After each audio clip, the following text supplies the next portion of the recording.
तुम क्यों व्यर्थ में चिंता करते हो? तुम क्यों भयभीत होते हो? कौन तुम्हें मार सकता है? आत्मा ना कभी जन्म लेती है, ना ही इसे कोई मार सकता है। यही जीवन का अंतिम सत्य है। जिसने मन को जीत लिया है उसने पहले ही परमात्मा को प्राप्त कर लिया है, क्योंकि उसने शांति प्राप्त कर ली है। ऐसे मनुष्य के लिए सुख दुख, सर्दी गर्मी और मान अपमान एक से है। श्रेष्ठ पुरुष को सदैव अपने पद और गरिमा के अनुरूप कार्य करने चाहिए, क्योंकि श्रेष्ठ पुरुष जैसा व्यवहार करेंगे तो इन्हीं आदर्शों के अनुरूप सामान्य पुरुष भी वैसा ही व्यवहार करेंगे। सफलता जिस ताले में बंद रहती है वह दो चाबियों से खुलती है, एक कठिन परिश्रम और दूसरा दृढ़ संकल्प। मैं भूतकाल, वर्तमान और भविष्य काल के सभी जीवों को जानता हूँ, लेकिन वास्तविकता में मुझे कोई नहीं जानता है। जो दान कर्तव्य समझकर बिना किसी संकोच के किसी जरूरतमंद व्यक्ति को दिया जाए वह सात्विक माना जाता है। जो पुरुष सुख और दुख में विचलित नहीं होता है और इन दोनों में संभाव रहता है वह निश्चित रूप से मुक्ति के योग्य है। कर्म वह फल है जिसे इंसान को हर हाल में काटना ही पड़ता है, इसलिए हमेशा अच्छे बीज बोएं ताकि फसल अच्छी हो। जो लोग भक्ति में श्रद्धा नहीं रखते वो मुझे पा नहीं सकते, अतः वो इस दुनिया में जन्म मृत्यु के रास्ते पर वापस आते रहते हैं। मेरे लिए ना कोई घृणित है ना प्रिय है, किंतु जो व्यक्ति भक्ति के साथ मेरी पूजा करते हैं वो मेरे साथ है और मैं भी उनके साथ हूँ। मनुष्य को जीवन की चुनौतियों से भागना नहीं चाहिए, ना ही भाग्य और ईश्वर की इच्छा जैसे बहानों का प्रयोग करना चाहिए। मनुष्य को परिणाम की चिंता किए बिना, लोभ लालच बिना एवं निस्वार्थ और निष्पक्ष होकर अपने कर्तव्यों का पालन करना चाहिए। जिस तरह प्रकाश की ज्योति अंधेरे में चमकती है, ठीक उसी प्रकार सत्य भी चमकता है, इसलिए हमेशा सत्य की राह पर चलना चाहिए। जिस मनुष्य के अंदर ज्ञान की कमी और ईश्वर में श्रद्धा नहीं होती वो मनुष्य जीवन में कभी भी आनंद और सफलता को प्राप्त नहीं कर पाता। जब जब इस धरती पर पाप, अहंकार और अधर्म बढ़ेगा तो उसका विनाश कर धर्म की पुनः स्थापना करने हेतु मैं अवश्य अवतार लेता रहूंगा। वह व्यक्ति जो अपनी मृत्यु के समय मुझे याद करते हुए अपना शरीर त्यागता है वह मेरे धाम को प्राप्त होता है और इसमें कोई संशय नहीं है। जन्म लेने वालों के लिए मृत्यु उतना ही निश्चित है जितना कि मृत होने वालों के लिए जन्म लेना। इसलिए जो अपरिहार्य है उस पर शोक मत कर। वो जो वास्तविकता में मेरे उत्कृष्ट जन्म और गतिविधियों को समझता है वह शरीर त्यागने के बाद पुनः जन्म नहीं लेता और मेरे धाम को प्राप्त होता है। जो होने वाला है वो होकर ही रहता है और जो नहीं होने वाला कभी नहीं होता। ऐसा निश्चय जिनकी बुद्धि में होता है उन्हें चिंता कभी नहीं सताती है। अपने परम भक्तों जो हमेशा मेरा स्मरण या एक चित्त मन से मेरा पूजन करते हैं, मैं व्यक्तिगत रूप से उनके कल्याण का उत्तरदायित्व लेता हूँ। जो कोई भी व्यक्ति किसी भी देवता की पूजा विश्वास के साथ करने की इच्छा रखता है, मैं उस व्यक्ति का विश्वास उसी देवता में दृढ़ कर देता हूँ। अच्छे कर्म करने के बावजूद भी लोग केवल आपकी बुराइयां ही याद रखेंगे। इससे लोग क्या कहते हैं इस पर ध्यान मत, तुम अपना कर्म करते रहो। मानव कल्याण ही भागवत गीता का प्रमुख उद्देश्य है।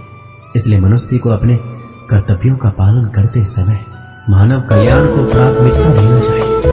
इतिहास कहता है कल सुख था, विज्ञान कहता है कल सुख होगा, लेकिन धर्म कहता है अगर मन सच्चा और दिल अच्छा तो हर रोज सुख होगा।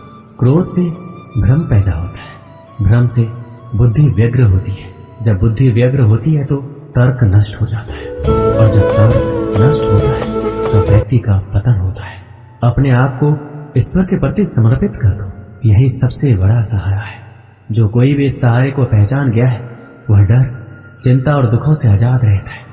मनुष्य को अपने कर्मों के संभावित परिणामों से प्राप्त होने वाली विजय या पराजय, लाभ या हानि, प्रसन्नता या दुख इत्यादि के बारे में सोचकर चिंता से ग्रसित नहीं होना चाहिए। ना तो यह शरीर तुम्हारा है, ना ही तुम इस शरीर के मालिक हो। यह शरीर 5 तत्वों से बना है, आग, जल, वायु, पृथ्वी और आकाश। एक दिन यह शरीर इन्हीं 5 तत्वों में विलीन हो जाएगा। मनुष्य का मन इंद्रियों के चक्रव्यूह के कारण भ्रमित रहता है, जो वासना, लालच, आलस्य जैसी बुरी आदतों से ग्रसित हो जाता है। इसलिए मनुष्य का अपने मन एवं आत्मा पर पूर्ण नियंत्रण होना चाहिए। मनुष्य को अपने धर्म के अनुसार कर्म करना चाहिए। जैसे विद्यार्थी का धर्म विद्या प्राप्त करना, सैनिक का धर्म देश की रक्षा करना।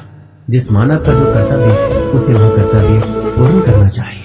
मैं सभी प्राणियों को समान रूप से देखता हूँ। मेरे लिए ना कोई कम प्रिय है ना ही ज्यादा, लेकिन जो मनुष्य मेरी प्रेम पूर्वक आराधना करते हैं वो मेरे भीतर रहते हैं और मैं उनके जीवन में आता हूँ। तुम्हारा क्या गया जो तुम रोते हो? तुम क्या लाए थे जो तुमने खो दिया?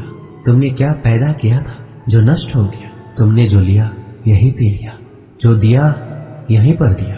जो आज तुम्हारा है कल किसी और का होगा, क्योंकि परिवर्तन ही संसार का नियम है। जो मनुष्य जिस प्रकार से ईश्वर का स्मरण करता है उसी के अनुसार ईश्वर उसे फल देते हैं। कंस ने श्री कृष्ण को सदैव मृत्यु के लिए स्मरण किया तो श्री कृष्ण ने भी कंस को मृत्यु प्रदान की।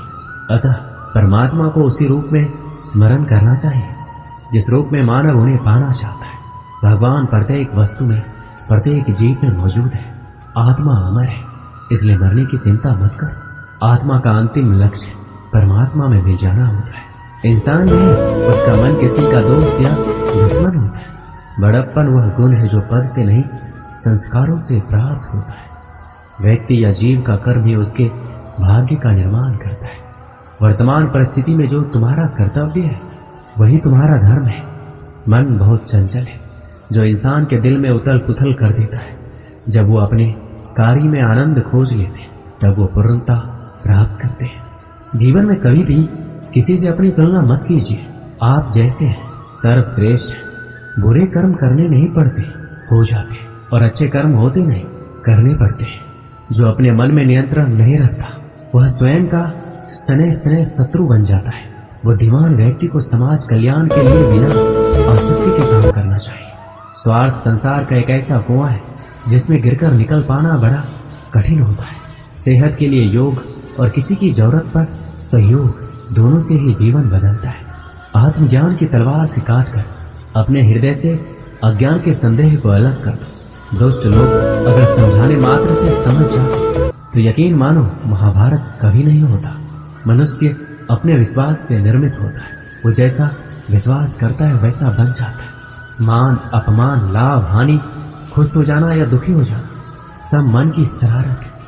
जैसे तुम अपना समझकर मग्न हो रहे हो, बस यही प्रसन्नता तुम्हारे दुखों का कारण है। उस इंसान का मंजिल से भटक जाना तय है जिसकी संगत में नकारात्मक लोग रहते हैं। प्रेम सदैव माफी मांगना पसंद करता है और अहंकार सदैव माफी सुनना पसंद करता है। सिर्फ दिखावे के लिए अच्छा मत बनो। मैं आपको बाहर से नहीं बल्कि भीतर से जानता हूँ। जो इस लोक में अपने काम की सफलता की कामना रखते हैं वो देवताओं का पूजन करते हैं। व्यक्ति जो चाहे बन सकता है यदि विश्वास के साथ इच्छित वस्तु पर लगातार चिंतन करे। शब्द उतने ही बाहर निकालने चाहिए जिन्हें वापस भी लेना पड़े तो खुद को तकलीफ ना हो। परायों को अपना बनाना उतना मुश्किल नहीं है जितना अपनों को अपना बनाए रखना होता है। इंसान की सोच ही सबसे बड़ी पहचान है, वरना दुनिया में एक नाम के अनेक इंसान हैं। मनुष्य का जीवन केवल उसके कर्मों पर चलता है। जैसा कर्म वैसा जीवन। मन अशांत हो तो उसे नियंत्रित करना कठिन है, लेकिन अभ्यास से इसे वश में किया जा सकता है। दिव्यता केवल शक्तिशाली होने में नहीं बल्कि वास्तविक दिव्यता दूसरों में शक्ति जागृत करने में है। मन की गतिविधियां, होश, श्वास और भावनाओं के माध्यम से भगवान की शक्ति सदा तुम्हारे साथ है। जीवन में वाणी को संयम में रखना अनिवार्य है, क्योंकि वाणी से दिए हुए घाव कभी भरे नहीं जा सकते। जब हम स्वयं जीवन के शिल्पकार हैं तो चलो हम अपनी मुश्किलों को हराते हैं, जीवन में मुस्कुराते हैं। एक बार माफ करके अच्छे बन जाओ, पर दोबारा उसे इंसान पर भरोसा करके बेवकूफ कभी ना बनो। ना हार चाहिए ना जीत चाहिए। जीवन में अच्छी सफलता के लिए परिवार और कुछ मित्र का साथ चाहिए। शांति से भी दुखों का अंत होता है और शांत चित्त मनुष्य की बुद्धि शीघ्र ही स्थिर होकर परमात्मा से युक्त हो जाती है। अपनी पीड़ा के लिए संसार को दोष मत दो, अपने मन को समझो। तुम्हारे मन का परिवर्तन ही तुम्हारे दुखों का अंत है। यदि कोई व्यक्ति प्रेम से, भक्ति से पुष्प, फल, जल भी मुझे चढ़ा दे तो उसी भाव से उसे स्वीकार करता हूँ। वह मेरा प्रिय भक्त होता है। उससे मत डरो जो वास्तविक नहीं है। ना कभी था ना कभी होगा। जो वास्तविक है वो हमेशा था और उसे कभी नष्ट नहीं किया जा सकता। अगर तुम्हें किसी ने दुखी किया है तो बुरा मत मानना। लोग उसी पेड़ पर पत्थर मारते हैं जिस पेड़ पर ज्यादा मीठे फल लगे होते हैं। इस जगत में मनुष्य भौतिक वस्तुओं का भोग कर सकता है। अगर वो चाहे तो सब कुछ छीन सकते हैं। मनुष्य कुछ भी नहीं कर सकता। अगर व्यक्ति शिक्षा से पहले संस्कार, व्यापार से पहले व्यवहार और भगवान से पहले माता पिता को पहचान ले तो जिंदगी में कभी कोई कठिनाई नहीं आएगी। हर किसी के अंदर अपनी ताकत और अपनी कमजोरी होती है। मछली जंगल में नहीं दौड़ सकती और सिंह पानी में राजा नहीं बन सकता। इसलिए अहमियत सभी को देनी चाहिए। दोस्तों, इस वीडियो में बस इतना ही। मिलते हैं अगली वीडियो में। अपना ख्याल रखिएगा। जय श्री कृष्ण।